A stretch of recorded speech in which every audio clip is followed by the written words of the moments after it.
এই যে আপু আপনারা দেখছেন এখানে অনেক ধরনের গরু আছে। এই যে আবার এটা হচ্ছে একটি মহিষের বাচ্চা, এটা হচ্ছে কালো গরুর বাচ্চা আপনারা দেখছেন। হ্যাঁ আপনি বলেন বলেন আপনার গরুর সম্বন্ধে। এবারে কি করতে পারছ না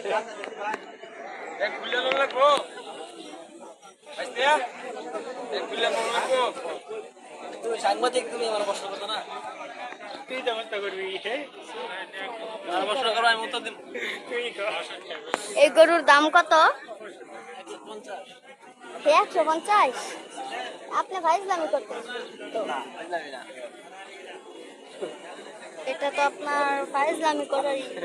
এই যে এটা হচ্ছে সাদা গরু। সাংবাদিক এই যে দেখেন সাংবাদিক